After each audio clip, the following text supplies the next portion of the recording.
देखिए, ये क्वेश्चन जो है क्लास 12 बोर्ड है यूपी और मैथ का क्वेश्चन है, ठीक है। सारणिक का क्वेश्चन है, डिटरमिनेंट कहते हैं जिसको इंग्लिश में। इसमें हमें इसको सॉल्व करना है और इसकी वैल्यू निकालनी है। कैसे निकालोगे?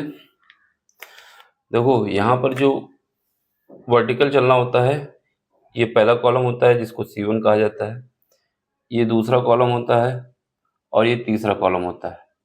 यानी जब हम ऐसे पढ़ेंगे इसको तो ये कॉलम होगा, ठीक है, ये पहला कॉलम, ये दूसरा और ये तीसरा, ठीक। और जब हम इसको ऐसे पढ़ेंगे, ऐसे, ठीक, तो ये पहला, ये दूसरा, ये तीसरा, ये क्या हो जाएगा? जब ऐसे जाएंगे तो हॉरिजॉन्टल होता है तो रो होता है, ये पहली रो हो जाएगी, ये दूसरी रो हो जाएगी, ये तीसरी रो। ऐसे पढ़ेंगे तो कॉलम है, ऐसे पढ़ेंगे तो रो है, ठीक। तो यहाँ पर हमारे पास क्या आ जाएगा? यहाँ पर हमारे पास R1, यहाँ पे R2 और यहाँ पे R3, ये समझाने के लिए कि क्या होता है यहाँ पर, ठीक है, ठीक। अब देखो, अगर हम क्या करें, R1 में ये सब ऐड कर दें, R1 में ये दोनों को ऐड कर दें तो क्या कुछ होने वाला है? यहाँ पर x है, यहाँ पर y है, यहाँ पर प्लस के 2z है। इसमें जब ऐड करोगे तो 2z यहाँ पर है और 2z यहाँ से मिल जाएंगे, कितने हो जाएंगे? 4z, ठीक है। और यहाँ पे आ जाओ दूसरे में, यहाँ पर x है, यहाँ पर x है, यहाँ y, जब इसमें ऐड करोगे तो ये 4x हो जाएंगे, 2x तो यहाँ पर भी है और इसके बाद yz हो जाएगा, यानी कोई कॉमन नहीं मिल पाएगा, बनेगा नहीं काम। तो हम क्या करेंगे, ऑपरेशन अगर हम C1 में इन दोनों को ऐड कर दें तब क्या होगा? जो पहला ऑपरेशन लगा रहे हैं C1 में, ऑपरेशन ऐसे ही लिखना, C1 में क्या करना है, C1 तो लिखना ही है, C1 plus C2 plus C3। पहला हमने रो से देखा क्या हो सकता है, तो रो से देखने पे, जज करने पे पता चला कि कॉमन नहीं आएगा।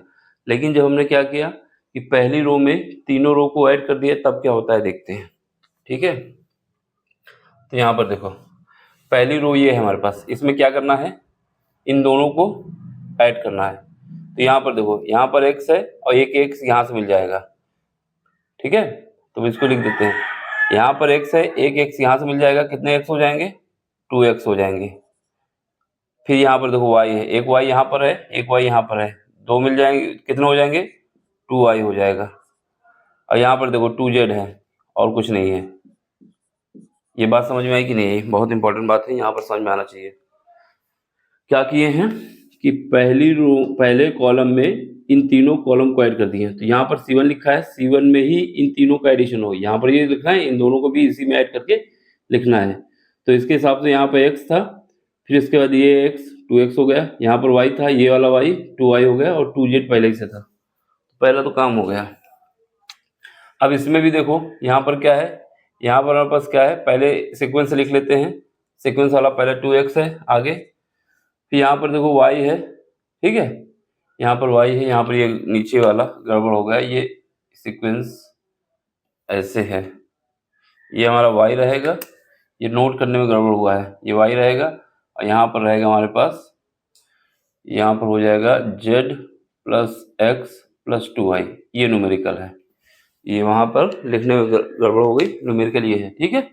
अब देखो यहाँ पे क्या है, y प्लस ये 2x आ गया, कहाँ से? यहाँ से आया। फिर उसके बाद क्या है, y एक ये है, एक y ये है, तो कितना आ जाएगा? प्लस का 2y हो जाएगा। और फिर यहाँ पर क्या है, 2y हो जाएगा और यहाँ पर एक z ये है, एक z ये है, कितना हो जाएगा? 2z हो जाएगा, ठीक।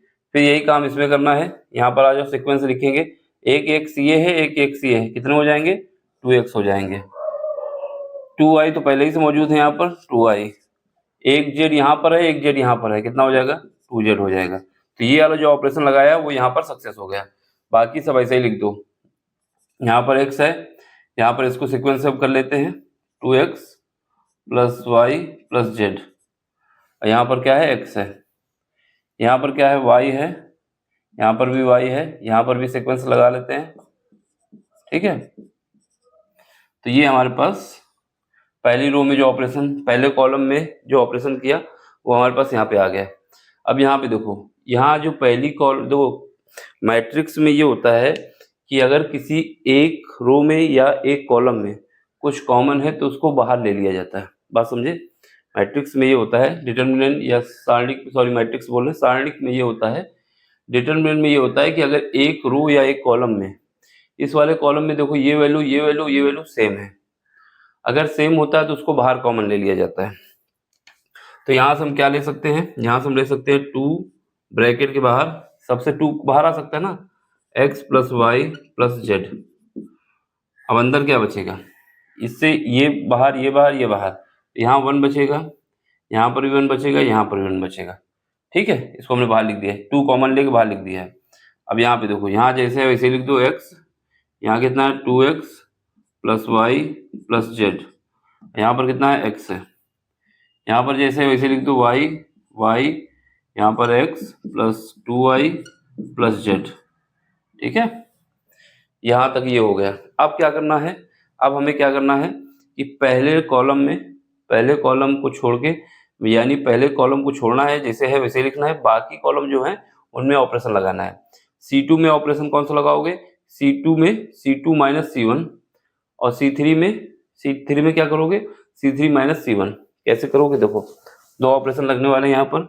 पहला C2 में लगाएंगे C2 minus C1 and C3 में लगाओगे C3 माइनस C1, दोनों यहाँ पर लगा देते हैं। ठीक है, यहाँ पे दिख रहा, ये पहला ऐसे ही लिख दो 1x y। अब ये इसमें ये घटाओगे तो कितना आ जाएगा, पहली बार तो ये घटेगा कितना आ जाएगा, 0 आ जाएगा। अब यहाँ पर क्या है, x है, इसमें घटाना है तो 2x यहाँ पर पहले से मौजूद है, एक x कम हो जाएगा, कितना बचेगा x plus y plus z, यही तो बचेगा। एक x यहाँ से कम हो जाएगा, यहाँ पर y है, यहाँ पर भी y है, कितना हो जाएगा 0 हो जाएगा। ठीक, अब इसमें आ जाओ नीचे, इसमें घटा दो, ये कितना आ जाएगा 0, ये घटा दो कितना आ जाएगा 0। अब यहाँ से क्या है 2y है, यहाँ पर y है, y घटेगा कितना आ जाएगा x plus y plus z. तो ये वाला भी ऑपरेशन पूरा हो गया मेरा। जो बाहर कॉमन था उसको आगे लिख दो, क्या कॉमन था 2x plus y plus Z, ये हमने बाहर लिख दिया। अब हमें इसको सॉल्व करना है, इसके रेफरेंस में सॉल्व कर लेते हैं। जब सॉल्व करोगे तो जब इसके रेफरेंस में सॉल्व करोगे तो इसकी रो और इसके कॉलम को हटा के बाकी सबका मल्टीप्लाई कर दिया जाता है, इसकी रो और इसके कॉलम को हटा के। तो यहाँ पर क्या आ जाएगा, ये तो बाहर ही रहेगा 2x plus y plus Z. ठीक है, यहाँ से हमने जब इसको सॉल्व करेंगे तो यहाँ पर 1 बाहर आ जाएगा जो है। अब इसकी रो और इसके कॉलम को हटा के इन दोनों का मल्टीप्लाई हो जाएगा, कितना आ जाएगा x plus y plus z, एक बार और है x plus y plus z. फिर इसका क्रॉस प्रोडक्ट, पहले इसका हुआ, ये हटाना है, ये हटाना है, इसका इसका इसका इसका, 0 का 0 से मल्टीप्लाई करोगे 0 आएगा। सॉल्व कर लेंगे तो यहाँ पर कितना है 2, यहाँ पर x plus y plus z, x plus y plus z, x plus y plus z कितना है 3 पावर है, x plus y plus z की पावर 3, ये हमारे पास आंसर हो जाएगा। सिंपल सा क्वेश्चन है, ज़्यादा टफ नहीं है, बस हमें पता होना चाहिए कौन से ऑपरेशन लगने थे। ठीक है, अब देखो अगर समझ में आया है तो क्या करना है, लाइक करना है, शेयर करना है, सब्सक्राइब करना है। बाकी कोई क्वेश्चन फिजिक्स और मैथ में हो, किसी भी बोर्ड के हो, आप अपना क्वेश्चन भेजें, हम उसको सॉल्व करा देंगे। ठीक है, बस आपको सपोर्ट करना है। सपोर्ट में क्या है, लाइक शेयर सब्सक्राइब, और लाइक के बाद हाइप का बटन आता है, उससे वीडियो को बूस्टअप मिलता है। ठीक है, नंबर लिख लो 8127191266, इसमें आप अपना क्वेश्चन भेज सकते हैं, जितनी जल्दी होगा हम उसको सॉल्व करा देंगे। बाकी मिलते हैं अगले लेक्चर में अगले क्वेश्चन के साथ। Thank you for watching, bye, take care. Screenshot ले लो इसका।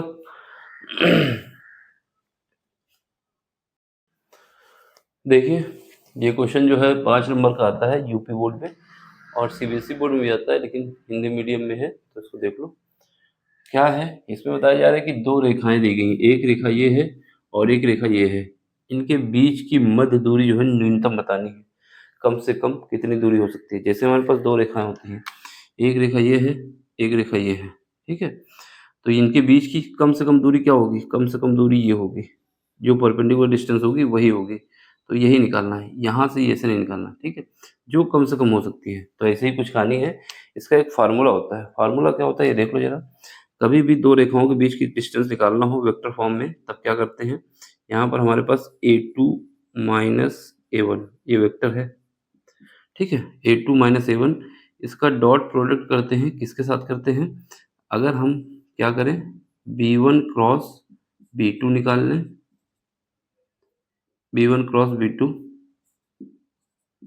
इन दोनों का डॉट प्रोडक्ट है, और नीचे क्या होता है, b1 का मॉडुलस, b1 का मात्रक। बस यही हमारे पास फार्मूला होता है। अगर दो रेखाएं दी गई हैं, उनके बीच की न्यूनतम दूरी निकालना है, मिनिमम डिस्टेंस निकालना है, तो क्या a2 माइनस a1 का डॉट प्रोडक्ट होगा, इन दोनों का डॉट है b1 क्रॉस b2, यानी पहले इसको निकालें, फिर इसको निकालें, फिर इसको निकाल लें, फिर इन दोनों का डॉट प्रोडक्ट कर दें, फिर डिवाइड कर दें, सिंपल सा है।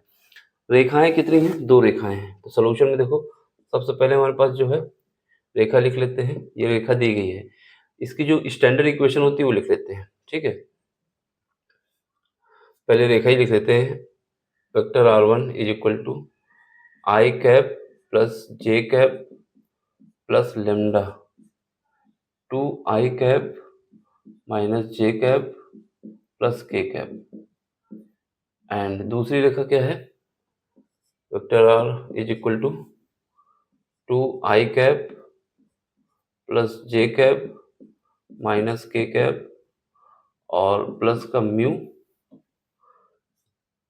3 i cap plus J cap minus का 2 के कैप, ठीक है। ये इक्वेशन फार्मूला लिखे हैं यहाँ पर बताने के लिए। अब इस जो दो रेखाएं दी गई हैं, इनकी मानक जो इक्वेशन होती है, स्टैंडर्ड इक्वेशन होती है, उससे कंपेयर करोगे, ठीक है। मानक इक्वेशन क्या होती है देखो, मानक समीकरण, जो मानक समीकरण होता है उसको देख लो जरा। इसको इक्वेशन नंबर 1 मान लेते हैं, इसको इक्वेशन नंबर 2 मान लेते हैं। मानक समीकरण vector r is equal to होता है हमारे पास vector a1 plus lambda vector b1। दूसरा क्या होता है, vector r is equal to vector a2 plus mu vector b2। तो ये हमारे पास मानक समीकरण है, इनसे कंपेयर करोगे। ये जो मानक समीकरण है, ये फार्मूला मान लो या मानक समीकरण मान लो, इनकी कंपेयर इनसे करोगे। इनसे करने के बाद जो वैल्यू निकलेगी a1 निकलेगी, b1 निकलेगी, a2 निकलेगी, b2 निकलेगी, ठीक है। तो हम क्या करते हैं, सीक्वेंस लिखते हैं। सबसे पहले a1 क्या निकल के आया, a1 हमारे पास जो लेमडा के बाहर होगा, ये लेमडा के अंदर जितना भाग है वो क्या है, b1 है, ये क्या है, ये a1 है। तो यहाँ पर क्या आएगा, आई कैप प्लस जे कैप, ठीक, के कैप यहाँ पे है नहीं, वो 0 है, प्लस 0 के कैप, ठीक है, लिख सकते हो, इसमें नहीं है। अब यहाँ पे आओ b1, वेक्टर b1, ये वाला पार्ट जो है लेमडा के अंदर जितना पार्ट होता है वो b1 होता है। लेमडा के अंदर कितना है, ये b1 है, कितना है, 2 I cap minus j cap plus का के कैप, ठीक है।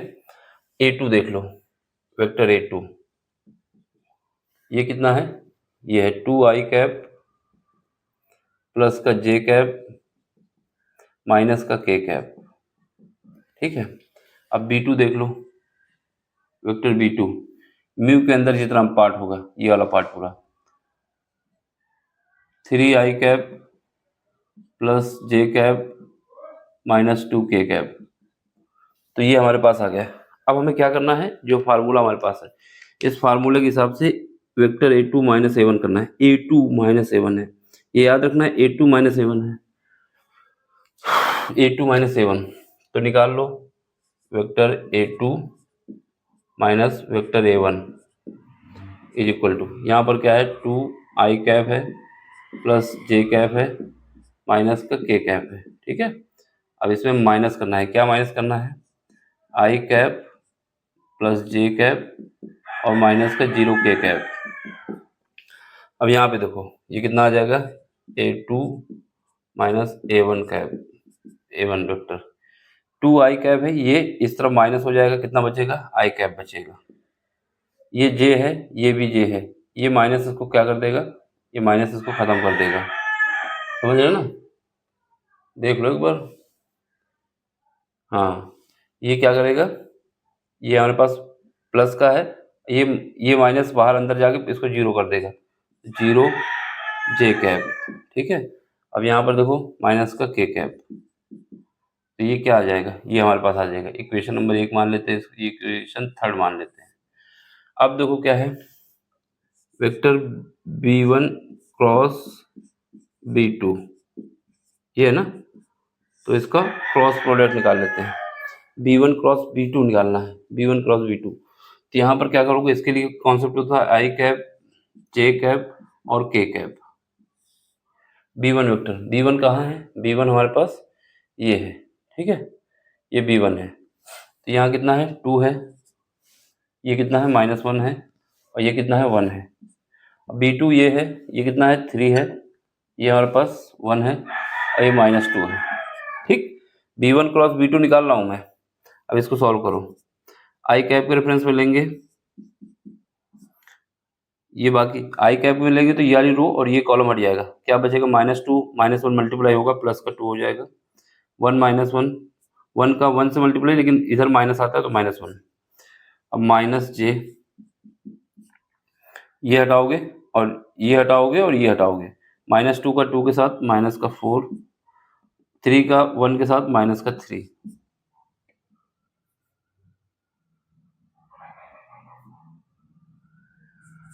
ठीक, माइनस का 3।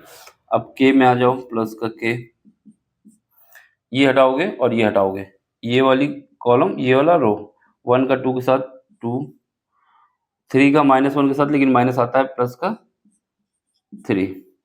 तो यहाँ से हमारे पास क्या है, b1 cross b2 is equal to कितना आ जाएगा, ये आ जाएगा आई कैप, यहाँ पर कितना है, माइनस का 7 होगा, ये माइनस माइनस प्लस हो जाएगा, 7 जे कैप, ये प्लस हो जाएगा, प्लस का 5 के कैप। ये सारी वैल्यू हमने निकाल ली, ठीक है। अब हमें क्या करना होगा, इसका मैग्नीट्यूड भी निकालना होता है, क्योंकि बाद में इसमें फार्मूला लगाएंगे, तो मॉड भी निकाल लेते हैं। ये इक्वेशन नंबर हमारे पास 4 हो गई। अब b1 क्रॉस b2 का मात्रक निकाल लेते हैं। मात्रक निकालने के लिए क्या करते हैं, जो भी कैप में है, यानी आई कैप के स्क्वायर का, आई कैप के जो कोफिशिएंट है उसका स्क्वायर, ये कितना है, 1 का स्क्वायर हो जाएगा। जे कैप के कोफिशिएंट का स्क्वायर कितना है, 7 का स्क्वायर हो जाएगा, और के कैप के कोफिशिएंट का स्क्वायर 5 स्क्वायर हो जाएगा। तो यहाँ पर इसका मैग्नीट्यूड निकाल रहा हूँ मैं, ठीक है, मात्रक निकाल रहा हूँ। इसका मात्रक ऐसे लगाओगे, इसमें इसको ऐसे लिख दो, ये जब यहाँ लगा दिया तो इसका मतलब ये हो गया, कितना है, 1 है, प्लस 49 है, प्लस 25 है। तो यहाँ से हमारे पास कितना आ जाएगा, यहाँ से हमारे पास आ जाएगा 75, अंडर रूट के अंदर आ जाएगा 75। 75 में हम क्या कर सकते हैं, 25 कॉमन ले सकते हैं। 25 कॉमन लेने का मतलब है कि यहाँ से हमारे पास ये क्या है, ये हमारे पास देखा जाए तो ये हमारे पास है, यहाँ से 25 इंटू 3, तो यहाँ से 25 जो है उसको 75 को ऐसे हमने ब्रेक किया है, तो 5 बाहर निकाल लिए हैं, रूट के बाहर आया तो 5 बचा, और 3 यहाँ पर, ये बताने के लिए, ठीक है। तो ये मात्रक निकाल लिया। अब क्या है, अब हमारे पास जो फार्मूला है डिस्टेंस का, उसका यूज करेंगे। d इज इक्वल टू क्या है, d इज इक्वल टू है हमारे पास डिस्टेंस जो है, दूरी जो है, न्यूनतम दूरी, d is equal to a2 minus a1, इसका डॉट प्रोडक्ट हो रहा है, किसके साथ हो रहा है, b1 क्रॉस b2 के साथ, ठीक है। ये हमारे पास फार्मूला है, याद रखना है। फिर उसके बाद मापांक निकाला जा रहा है, मात्रक निकाला जा रहा है, b1 क्रॉस b2, ठीक है। ये ओवरऑल मैग्नीट्यूड लेने, ओवरऑल मापांक लेने का मतलब हुआ कि अगर इन केस निगेटिव वैल्यू आती है तब भी डिस्टेंस निगेटिव नहीं होती है, पॉजिटिव रखना है, ठीक है। अब चलो वैल्यू पुट करो। यहाँ से d is equal to a2 minus a1 का क्रॉस प्रोडक्ट हमें निकाल लेना चाहिए था, लेकिन फिर भी अब इधर ही निकाल लेंगे, ठीक है। a2 माइनस a1, a2 कहाँ पर है, a2 ये हमारे पास क्या है, आई कैप है, -0 जे कैप है, माइनस के कैप है। डॉट प्रोडक्ट हो रहा है किसके साथ, B1 क्रॉस B2, ये है मेरे पास, ये I कैप है, ये 7J कैप है, ठीक है, प्लस 5K कैप, ठीक। ये वैल्यू हम निकाल चुके हैं, कितना आया है 5√3, यहाँ पर मापांक। अब हमें क्या पता है, हमें ये पता है कि जब भी डॉट प्रोडक्ट करते हैं I.I 1 आता है, J.J 1 आता है, K.K 1 आता है, बाकी सब 0 आते हैं। तो यहाँ पर I डॉट का I डॉट के साथ ले लो, I डॉट कितना आ जाएगा 1 आ जाएगा, J का इसके साथ ले लोगे 0 है और ये 7 है तो ये 0 आ जाएगा। यहाँ पर क्या है, यहाँ पर हमारे पास 5 है और इसके साथ आएगा माइनस का कितना आ जाएगा 5 आ जाएगा, ठीक। डिवाइड करोगे, यहाँ पे कितना है 5√3। अब इसको देखो, यहाँ पे कहीं पे गड़बड़ी तो नहीं हुई है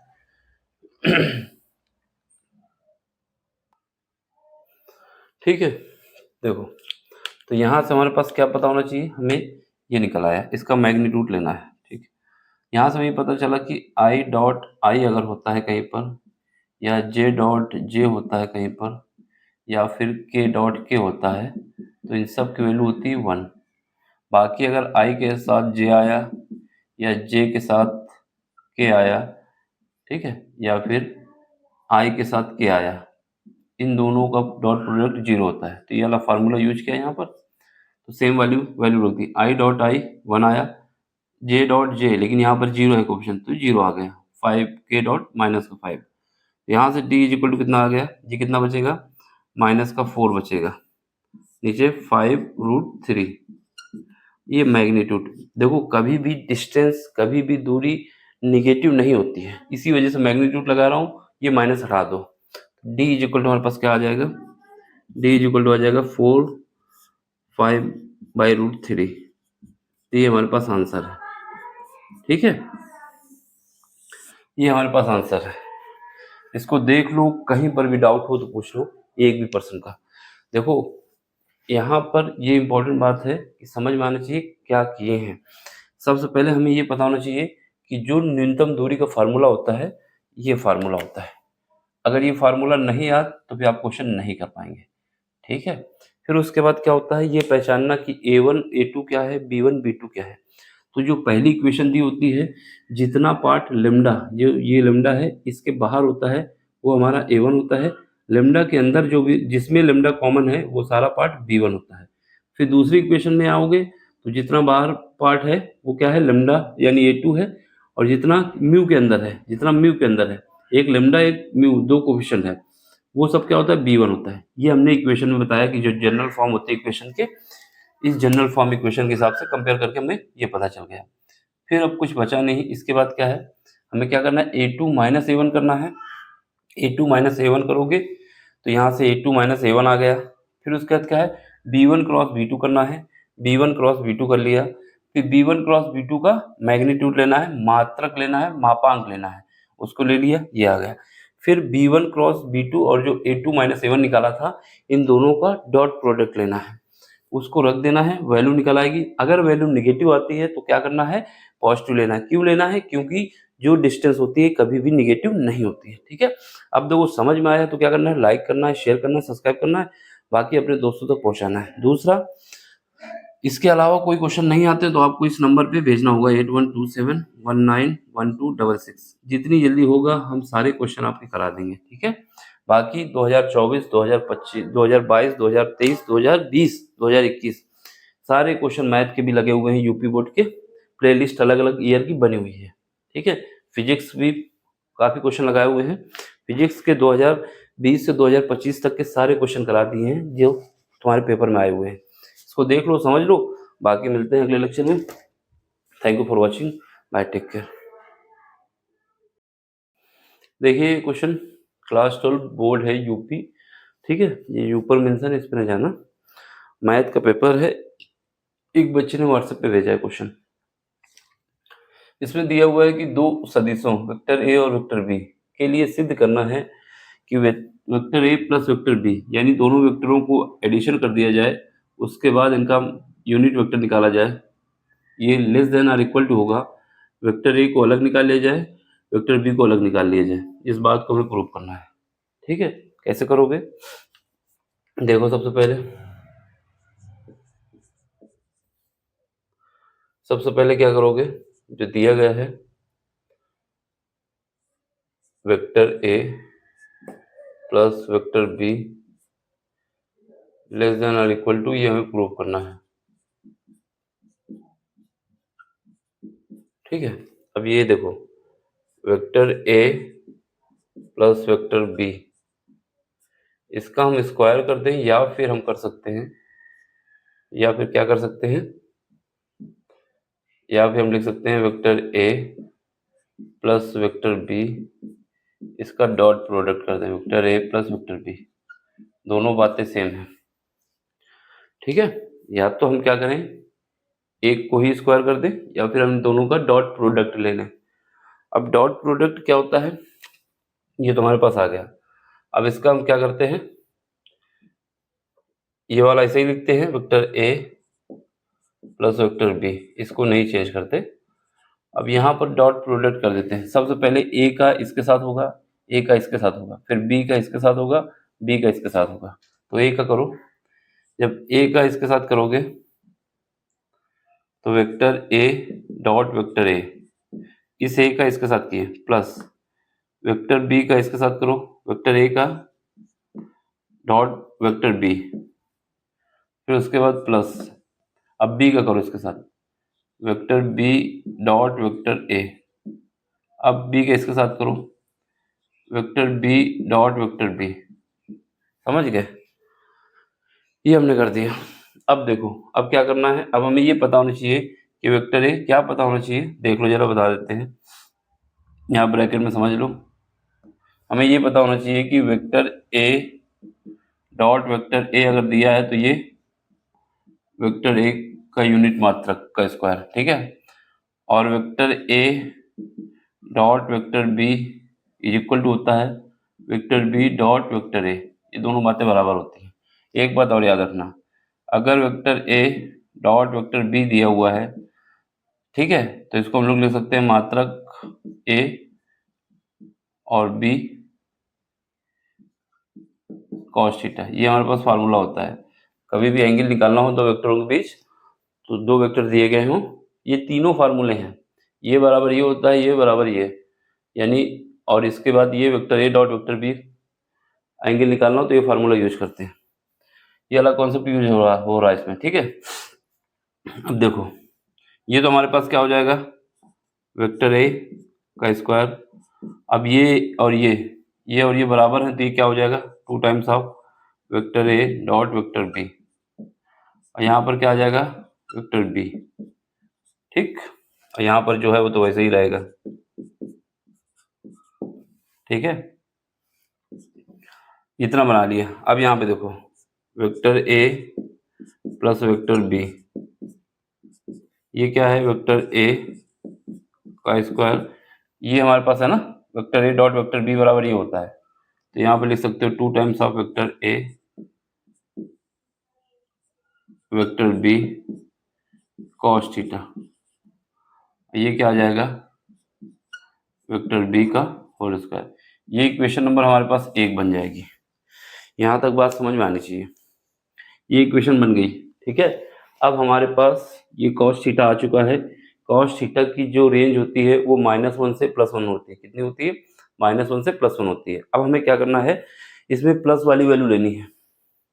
प्लस वाली वैल्यू लेनी है, कैसे लेनी है, देखो जरा, कॉस थीटा बराबर क्या होता है, कॉस थीटा जो होता है वो लेस देन और इक्वल टू 1 के बराबर होता है, ग्रेटर देन और इक्वल टू -1 के बराबर होता है। यानी इसकी मैक्सिमम वैल्यू 1 हो सकती है और minimum value, sorry, maximum value 1 हो सकती है और मिनिमम वैल्यू -1 हो सकती है। इससे ना तो कम ना इससे ज़्यादा। ठीक है, लेकिन हमारे पास जो कंडीशन दी गई है वो ये कंडीशन दी गई है, ये कंडीशन, उस कंडीशन में कौन सा निशान यूज हुआ है, लेस देन और इक्वल टू, तो ये वाला हम नहीं लेंगे, लेस देन और इक्वल टू वाला लेते हैं। ठीक है, ये वाला लेते हैं, इतना पार्ट लेते हैं। जब इतना पार्ट लोगे तो यहाँ से देखो, यहाँ पर हम बताएंगे कॉस थीटा लेस देन और इक्वल टू 1। इतना समझ में आ गया।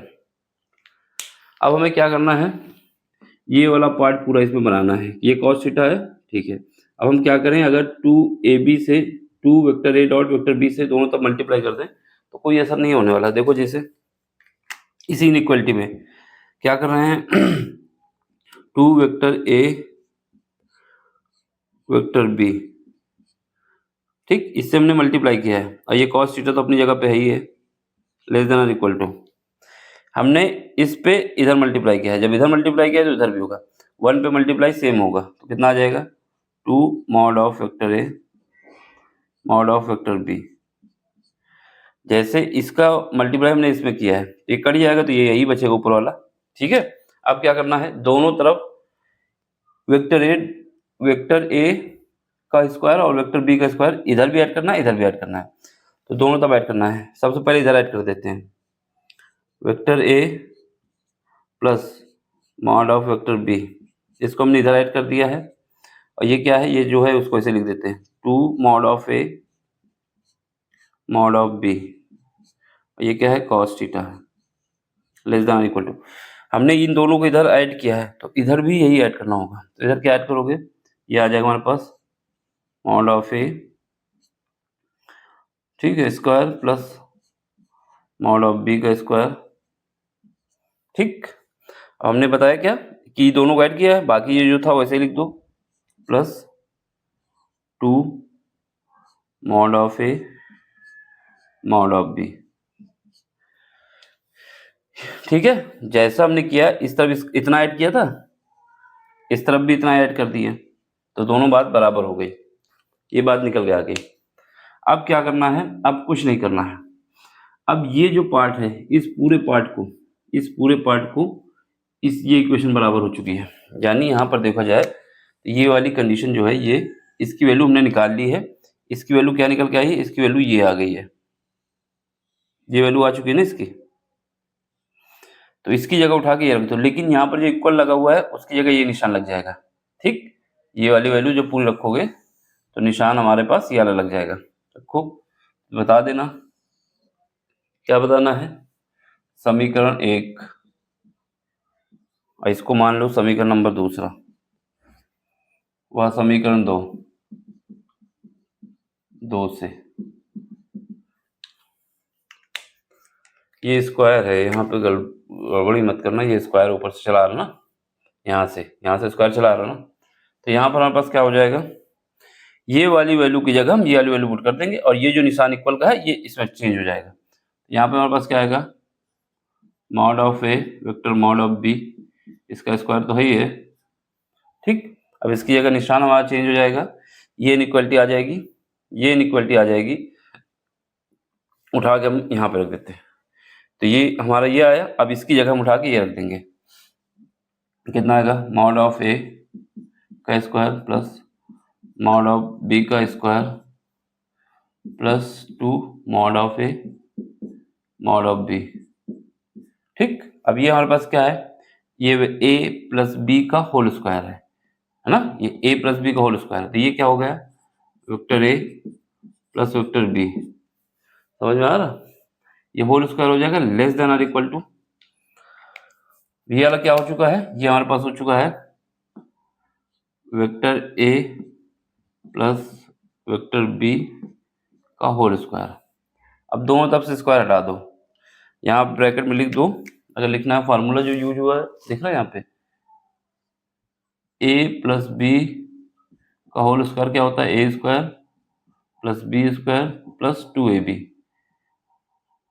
ये वाला फार्मूला हमने यूज किया है इस वाले कॉन्सेप्ट पे। तो यहाँ से हमारे पास स्क्वायर रूट हटा दोगे तो vector a plus vector b का मात्रक का स्क्वायर रूट हट चुका है, लेस देन और इक्वल टू, ये बचेगा vector a plus vector b। और यही बात हमको सिद्ध करनी थी, यही हमें सिद्ध करना था, सिद्ध हो गया। सिंपल सा क्वेश्चन है, ठीक, देख लो समझ लो, कहीं पर भी डाउट हो तो पूछ लो। क्या करना है, जो प्रोसेस है उसके हिसाब से पहले क्वेश्चन को हमने उतारा, फिर उसका दोनों तरफ स्क्वायर रूट किया, ये लिखिए या फिर ये लिखिए, दोनों बात सेम है। फिर उसके बाद डॉट प्रोडक्ट किया, फिर उसके बाद ये वाली इक्वेशन आई, ये 3 फार्मूले यूज हुए, फिर ये इक्वेशन बना के हमने छोड़ दी। फिर उसके बाद जो कॉस की लिमिट होती है उस पे गए। कॉस की लिमिट मिनिमम -1 होती है, मैक्सिमम 1 होती है। हमें ये वाला पार्ट लेना है क्योंकि हमें यहाँ से पता चल गया था ये वाला पार्ट लेना है, ठीक, ये वाला नहीं लेंगे। तो ये वाला पार्ट जब लोगे तो उसके हिसाब से हमें ये ये कंडीशन बनानी होगी, ये वाली कंडीशन। एक बार मल्टीप्लाई किया, फिर उसके बाद एडिशन किया, जो किए दोनों तरफ किए, फिर ये वाले पार्ट की जगह उठा के ये वाला पार्ट पुट कर दिया, और जो इक्वल का निशान था वो इसमें चेंज हो गया सिंबल में। फिर उसके बाद हमने स्क्वायर रूट ले लिया, आंसर आ गया। देख लो, समझ लो, कहीं पर भी डाउट हो तो पूछ लेना। बाकी कोई क्वेश्चन नहीं आता है आपको तो आपको हम अपना व्हाट्सएप नंबर दे रहे हैं, उसमें आप अपना क्वेश्चन भेज दें, सॉल्व करा देंगे। बस आपका सहयोग चाहिए कि आप लाइक करें, शेयर करें, सब्सक्राइब करें और अपने दोस्तों तक पहुंचाएं मेरी बात को, जिससे ये काम आगे बढ़ सके, ठीक है। मैथ और फिजिक्स का कोई सा भी क्वेश्चन किसी भी टॉपिक से, किसी भी सब्जेक्ट का नहीं कह सकते, लेकिन मैथ और फिजिक्स का हम कह रहे हैं कि ये दोनों क्वेश्चन जो है आप कभी भी भेज दें, जितनी जल्दी समय मिलेगा हम आपको सॉल्व करा देंगे, ठीक है। बस आपको क्या करना है, लाइक शेयर सब्सक्राइब और अपना सपोर्ट देना है, जिससे इस काम को हम आगे करते रहें। देख लो, समझ लो, बाकी मिलते हैं अगले लेक्चर में, ठीक है। Thank you for watching, bye, take care. देखिए, ये क्वेश्चन जो है क्लास 12 मैथ का है, ठीक है, किसी बच्चे ने भेजा है, यूपी बोर्ड का है। इसमें हमें बताया जा रहा है कि ए, बी, सी और डी के जो सदिश वेक्टर हैं वो दिए गए हैं। ए का ये है, बी का ये है, सी का ये है, डी का ये है, ठीक है। अब आपसे कह रहा है कि रेखा ए बी और सी डी के बीच जो कोण बन रहा है, एंगल जो है वो बताना है। कैसे बताओगे? देखो, वेक्टर ए हमारे पास कितना दिया हुआ है, ये दिया हुआ है आई कैप प्लस जे कैप प्लस के कैप, ठीक है। और वेक्टर बी कितना दिया हुआ है, वेक्टर बी दिया हुआ है हमारे पास 2 I cap plus 5 J cap, और यहाँ पर जो है के कैप नहीं दिया हुआ है, उसको हम क्या कर सकते हैं, 0 के कैप, क्योंकि के कैप नहीं दिया हुआ है। वेक्टर सी कितना है, वेक्टर सी दिया हुआ है 3 i cap plus 2 J cap minus का 3 के कैप, और वेक्टर डी जो दिया हुआ है आई कैप दिया हुआ है माइनस का 6 जे कैप प्लस का के कैप दिया हुआ है। अब हमसे ए बी और सी डी के बीच एंगल पूछ रहा है, ठीक है।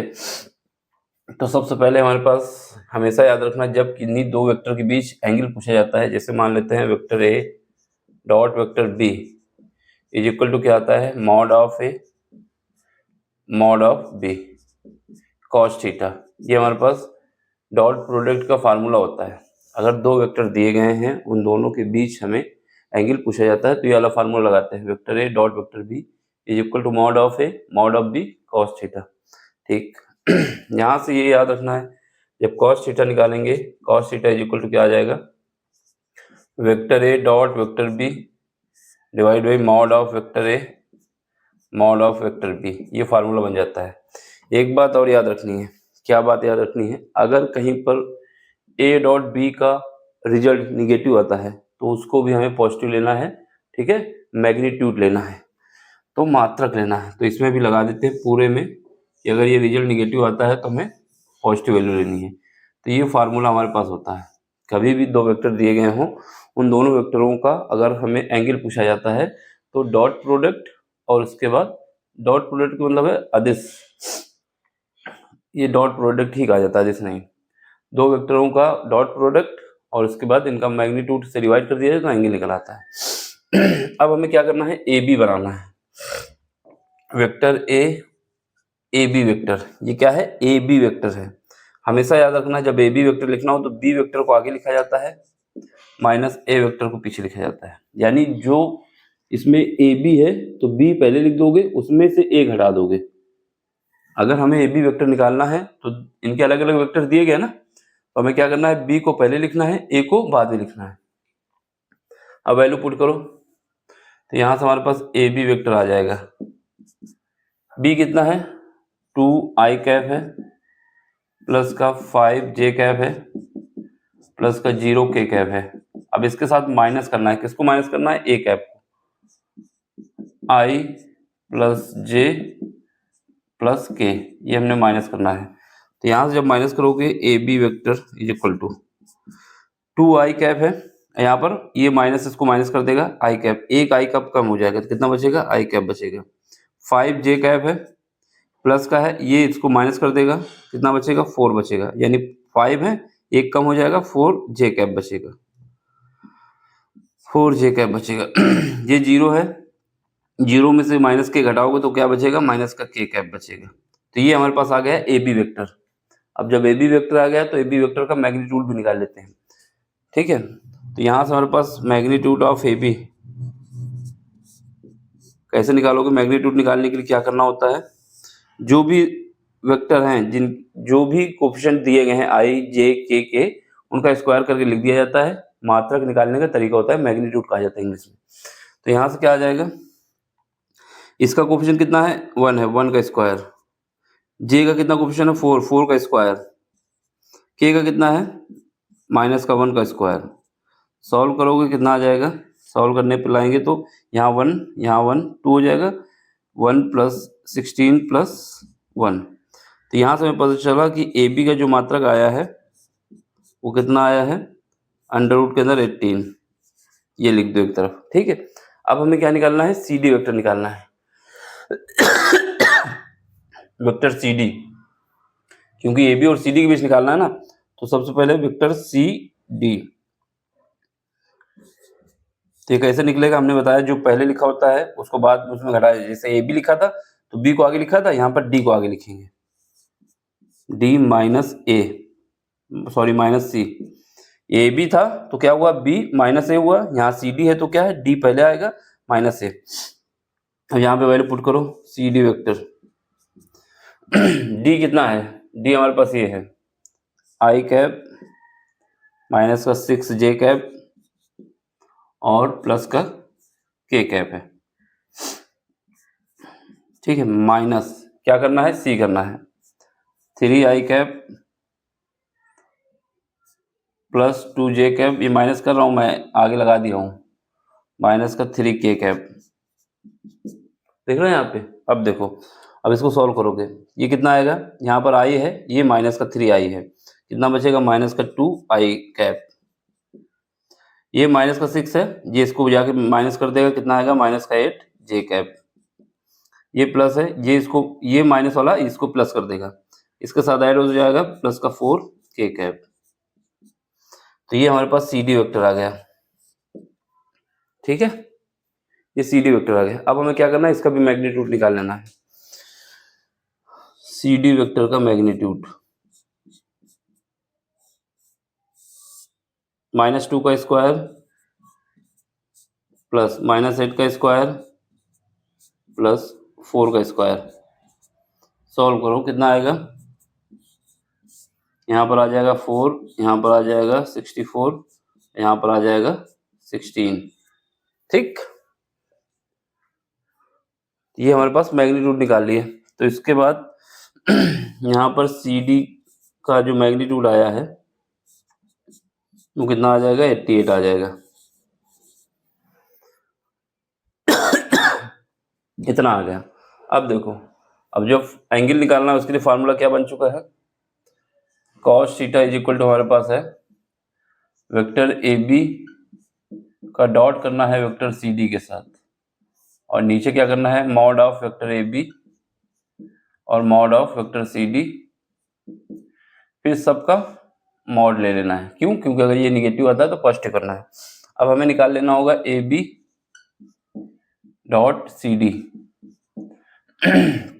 ए बी कितना है, ए बी वेक्टर हमारे पास ये निकल के आया है, और सी डी कितना आया है, सी डी ये आया है, ठीक। तो लिखो ए बी, ए बी कहाँ है, ये I cap plus 4j cap minus का k कैप, इसको डॉट करना है किसके साथ, इसके साथ, माइनस का 2i माइनस का 8j और प्लस का 4k ठीक करो। i डॉट i 1 होता है, j डॉट j 1 होता है, k डॉट k 1 होता है। बाकी सबके साथ i डॉट j आता है तो 0, j डॉट k आता है तो 0 और i डॉट k आता है तो 0। तो यहाँ पर हम सिंपल ले लेते हैं, i डॉट i ले लेते हैं, कितना आएगा माइनस का 2 आएगा, है ना। इसका इसके साथ i डॉट i करेंगे तो कितना आ जाएगा माइनस का 2। इसका इसके साथ करोगे कितना आ जाएगा 8 चौको 32। इसका इसके साथ करो कितना आ जाएगा माइनस का 4। पूरा रिजल्ट कितना आ जाएगा, यहाँ पर हमारे पास आ जाएगा 36 माइनस का 38, 38 माइनस का आया, ठीक है। और यहाँ पर ब्रैकेट में लिख देना कि i डॉट i बराबर j डॉट j बराबर k डॉट k, ये सब बराबर होते हैं 1 में। इसके अलावा i के साथ अगर j आया या फिर j के साथ k आया या फिर i के साथ k आया तो ये रिजल्ट आता है 0। तो हमने i डॉट i वाला ले लिया, बाकी हटा दिया। यहाँ से हमें a B dot C d उसका मैग्नीट्यूड ले लेना है। मैग्नीट्यूड का मतलब होता है पॉजिटिव वैल्यू लेनी, कितनी है 38, ठीक, मापांक ले लिया। अब इसमें रख दो cos theta is equal to कितना आ जाएगा, a B dot C d कितना आया है 38, मापांक रखना है मात्रक 38 डिवाइड बाई ए बी का कितना आया है, ए बी का आया है अंडर रूट के अंदर 18 और यहाँ पर कितना आया है सी डी कितना आया है 88 अंडर रूट 88। अब इसको देखो सॉल्व कर सकते हैं, यहाँ पर 38 है, ठीक है। यहाँ पे देखो, यहाँ से हमारे पास कितना है अंडर रूट के अंदर है 9 इंटू 2, ठीक है। और यहाँ पर कितना है, यहाँ पर हमारे पास है, कह सकते हो 4 कॉमन ले लें और इसके बाद 11 लिख दें और 2 लिख दें। 11 दूनी 22, 22 चौको 88 होता है, ठीक है। उसके हिसाब से हमने एडजस्ट किया। अब यहाँ से देखो, यहाँ से 38, ठीक है। अब यहाँ से 3 कॉमन आ सकता है रूट के अंदर, तो रूट के अंदर बाहर आ जाएगा 3 और रूट 2 बचेगा। अब यहाँ से 4 से 2 कॉमन आ सकता है, अंदर कितना बचेगा 11 बचेगा और रूट 2 बचेगा। तो उनको दोनों को अलग अलग लिख देते हैं रूट 2, ठीक। तो यहाँ से क्या होगा, इसको काटोगे कितना बचेगा 17 बचेगा और एडजस्ट करो। तो यहाँ से देखो 17 ऊपर बचा और नीचे कितना बचा, यहाँ पर रूट 2 है, यहाँ पर रूट 2 है, दोनों मिलकर कितने हो जाएंगे 6 रूट, कितना आ जाएगा 3 ये है रूट 2 हो जाएगा, दोनों का मल्टीप्लाई 6 हो गया। अंडर रूट के अंदर कितना आ गया 11 आ गया। तो यहाँ से कॉस थीटा ठीक है दिख रहा, तो यहाँ से थीटा लिख सकते हो कॉस इनवर्स 17/6 रूट 11, या इसी को अगर अंदर इसे मल्टीप्लाई करोगे तब आ जाएगा। बाकी इसको आंसर यही हमारा प्रॉपर है। अगर रूट 6 को अंदर ले जाओगे 6 कितना हो जाएगा 36 कैसे मल्टीप्लाई कर दोगे, एक तो ये तरीका है, लेकिन आंसर हमको यही लिखना है, ठीक है। तो ये हमारे पास आंसर आ गया। ये 19 दूना 38 होता है, 17 नहीं, 19 दूना 38 होता है, 19 आएगा 19, ये 19 आएगा, ठीक। ये 19 आएगा ना, 2 बार काटोगे 2 से 38 होता है 19 दूना, तो ये 19।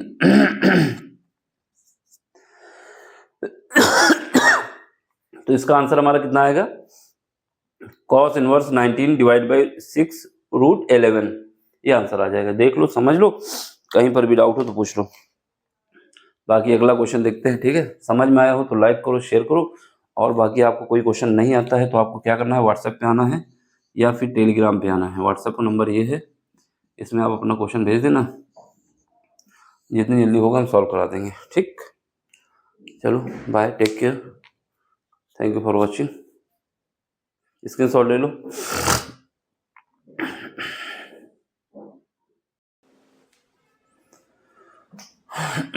देखिए क्वेश्चन, क्लास 12 यूपी बोर्ड, ठीक है, मैथ का पेपर है और मैथ का क्वेश्चन है। ये सीबीएसई बोर्ड लिखा है, इस पर ध्यान ना देना, ठीक। ये बच्चे ने भेजा व्हाट्सएप पे। तो यहाँ पर क्या है 292, ठीक है।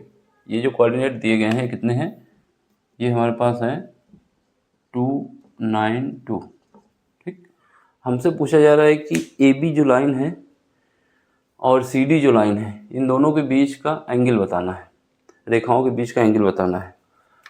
तो देखो, सबसे पहले हमारे पास जब भी ऐसा दिया हो, इनके coordinate a b c d के निर्देशांक दिए गए हैं। ए का कितना है, ये है, बी का ये है, सी का ये वाला है और डी का ये है। ठीक, सबसे पहले हमें क्या करना है, इनका वेक्टर फॉर्म लिख लेना है। वेक्टर फॉर्म कैसे लिखोगे, vector a is equal to, याद रखना है 1 2 3 का मतलब होता है ये आई कैप का है, ये जे कैप का है और ये के कैप का है, यानी एक्स वाई जेड। ठीक, एक्स वाई जेड ये सीक्वेंस होता है। कभी भी ऐसे निर्देशांक दिए हों तो ये ऑर्डर पे दिए होते हैं। तो ये हमारा पहला वाला आई कैप हो जाएगा, दूसरा जे कैप, तीसरा के कैप हो जाएगा। तो यहाँ से लिख दो, ये कितना आ जाएगा, आई कैप प्लस 2 का मल्टीप्लाई कर दो जे के साथ, 2 जे कैप प्लस 3 के कैप। ये तो हमारा वेक्टर ए हो गया। वेक्टर बी निकाल दो, तो ये हमारे पास ये आई हो जाएगा, ये जे हो जाएगा, ये के हो जाएगा। ये सीक्वेंस याद रखना है। 4 आई कैप, 5 जे कैप और 7 के कैप। ठीक है, अब वेक्टर सी निकाल लो। तो यहाँ पर क्या है, माइनस लगा हुआ है, -4 आई कैप प्लस 3 जे कैप और -6 के कैप। वेक्टर डी, ये कितना आ जाएगा, 292 है ना, 292। ये कितना आ जाएगा, 2 I cap plus 9 J cap plus 2 के कैप। ठीक, ये आ गया। हमने वेक्टर निकाल लिया। अब हमें क्या करना है, एंगल निकालना है। तो एंगल के लिए हमारे पास जो फार्मूला होता है वो क्या होता है, vector a dot vector b is equal to होता है mod of a mod of b cos theta, cos theta. तो यहाँ से कॉस थीटा जब निकालना होता है तो क्या करना है, vector a dot vector b divide करोगे मॉड ऑफ वेक्टर ए और मॉड ऑफ वेक्टर बी।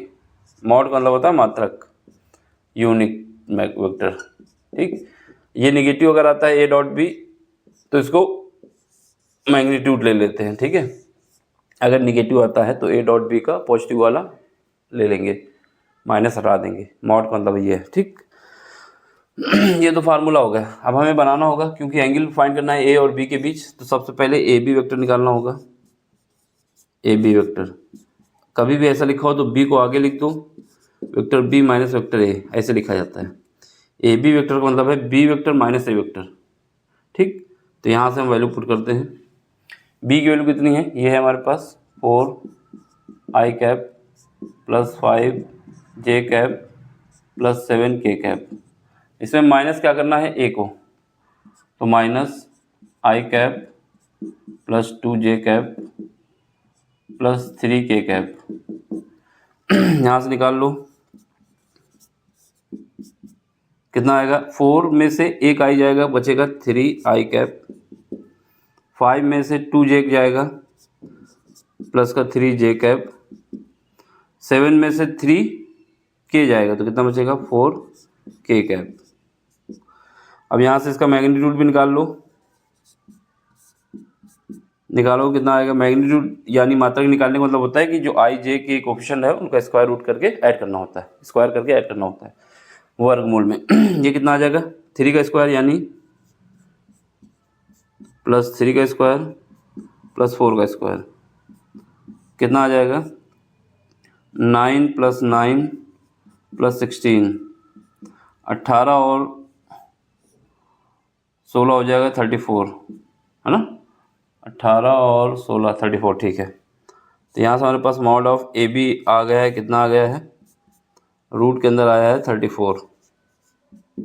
अब हमें क्या निकालना है, c d vector, vector C D, फिर बोला डी आगे लिखोगे vector d minus vector c. ठीक, चलो अब यहाँ से हमारे पास डी कितना है, 2 I cap plus 9 J cap plus 2 के कैप माइनस सी करोगे, माइनस का 4i कैप प्लस का 3j कैप माइनस का 6k कैप। यहाँ से सी डी वेक्टर आ जाएगा कितना, ये 2i है, ये माइनस इसको प्लस कर देगा, कितना हो जाएगा 6i। ये 9 है, ये माइनस इसको माइनस कर देगा, कितना बचेगा प्लस का 6j। ये प्लस का 2 है, ये वाला माइनस इसको प्लस कर देगा, कितना हो जाएगा 8k। अब यहाँ से इसका भी मैग्नीट्यूड निकाल लो, मात्रक निकाल लो। 6 का स्क्वायर प्लस 6 का स्क्वायर प्लस 8 का स्क्वायर कितना आ जाएगा 36 प्लस 36 प्लस 64। तो देखा जाए तो टोटल कितना आ जाएगा, यहाँ से हमारे पास आ जाएगा 72, इधर देख लो 72 और 64, 6 हो जाएगा और 13 136 ठीक है ना, 6 136 ठीक है 136। तो यहाँ से हमारे पास सी डी का जब आ गया, इसको ऐसे लिख सकते हो ठीक। तो यहाँ से अब चाहो तो 4 कॉमन ले लो तो ज़्यादा, ये ऐसे भी आएगा, 4 कॉमन लेके ले सकते हो। 4 कॉमन ले लेते हैं अगर, तो बाहर कितना आ जाएगा जब सबसे हम 4 कॉमन लेंगे तो बाहर कितना आ जाएगा, बाहर आ जाएगा 2, स्क्वायर रूट के बाहर थ्रू आ जाएगा। यहाँ बचेगा 9, यहाँ बचेगा 9, यहाँ बचेगा 16 ठीक है। 4 हमने कॉमन लिया है सबसे, तो ये कितना आ जाएगा 2, अंदर कितना बचेगा 18, 18 और 16 हो जाएगा 34। तो ये ऐसे भी लिख सकते हो, काम आएगा, इस वजह से लिखवा दिए। यानी यहाँ से हमने 4 कॉमन लिया है सबसे, तो यहाँ से 4 जब बाहर निकलेगा 2 आएगा, रूट के अंदर से बाहर आएगा तो 2 आएगा, यहाँ 9 बचे, यहाँ 9 बचे, यहाँ 16, तो ये आ गया। अब जो निकालना है क्या निकालना है,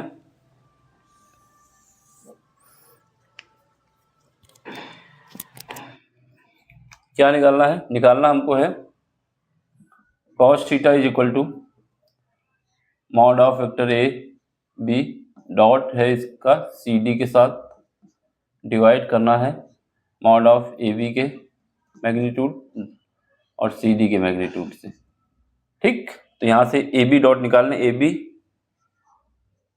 A B dot C D निकालने।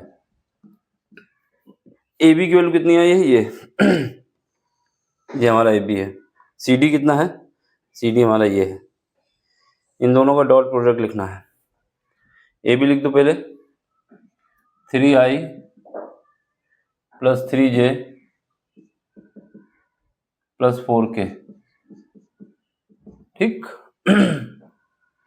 इसका डॉट प्रोडक्ट हो रहा है किसके साथ, 6i plus 6j plus 8k, देख लो ठीक। इसको हमने ऐसे लिख दिया। इन दोनों का डॉट प्रोडक्ट है। डॉट प्रोडक्ट में क्या होता है, i डॉट i 1 होता है, j डॉट j 1 होता है, k डॉट k 1 होता है, बाकी सब 0 होते हैं। तो यहाँ से i डॉट i यानी 3 into 6, 3 into 6 j dot j हो गया, 4 इंटू, ये क्रॉस ना लगाएं जिससे कन्फ्यूजन ना हो, सीधे मल्टीप्लाई कर देते हैं। i डॉट i यानी i का i के साथ मल्टीप्लाई, 6 का 3 के साथ मल्टीप्लाई करोगे 18 आएगा, 3 का 6 के साथ करोगे ये भी 18 आएगा, 4 का 8 के साथ करोगे 32 आएगा। बस ब्रैकेट में ये लिख देना, क्या लिखना है, i डॉट i बराबर है j डॉट j बराबर है k डॉट k। ये सब वैल्यू 1 आती हैं। i के साथ अगर j आया या फिर j के साथ k आया या फिर k के साथ i आया तो उस केस में 0 आता है डॉट प्रोडक्ट। तो यहाँ से कितना आ जाएगा 36 और 32 हो जाएंगे जाके 68, कितना आ जाएगा 68 आ जाएगा 50 ठीक है।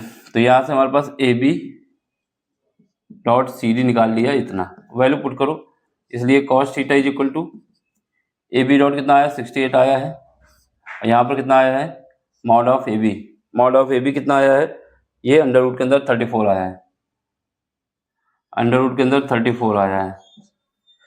मॉड ऑफ सी डी कितना आया है 2 अंडर रूट के अंदर आया है 34। ठीक, अब यहाँ पे देखो cos थीटा, ये हमारा कितना है 34 है, ये हमारा 34, दोनों रूट के अंदर है, बाहर निकलेंगे कितना आ जाएंगे, ये तो 68 है, इसको काट दो यहाँ से, यहाँ कितना बचेगा, यहाँ बचेगा हमारे पास 34 बचेगा, एक ये रूट का है एक ये रूट का है, दोनों निकलेंगे एक बचेगा, 34 डिवाइड बाई 34 आ जाएगा, काट दोगे कितना आ जाएगा 1 आ जाएगा।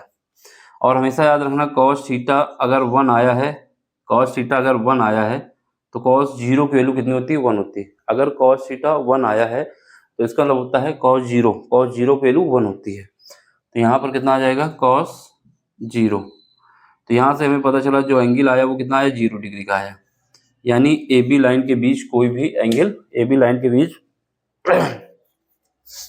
कोई भी एंगल नहीं है। ठीक है, लाइन ए बी के बीच कोई एंगल नहीं है, रीजन क्या है कि एंगल हमारे पास 0 डिग्री आ रहा है। कैसे पता चला, ये हमें पता चला जब ये कैलकुलेशन करके लाए, तो इसका मतलब क्या हुआ, दोनों लाइन एक दूसरे के पैरेलल हैं, एक दूसरे के पैरेलल हैं। ठीक, ये हमारे पास ए बी है, ये बी वेक्टर है, ये हमारे पास सी डी वेक्टर है।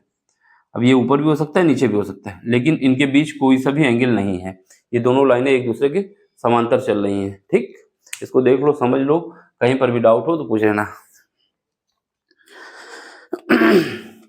बाकी कोई क्वेश्चन नहीं आता तो टेलीग्राम में आना है, अपना क्वेश्चन भेजना है, जितनी जल्दी होगा हम सॉल्व करा देंगे। ठीक है, इसके अलावा व्हाट्सएप नंबर ले लो 8127191266, इसमें भी आप क्वेश्चन भेज सकते हो, जितनी जल्दी होगा हम सॉल्व कराएंगे। देख लो समझ लो, बाकी मिलते हैं अगले लेक्चर में। Thank you for watching, bye, take care.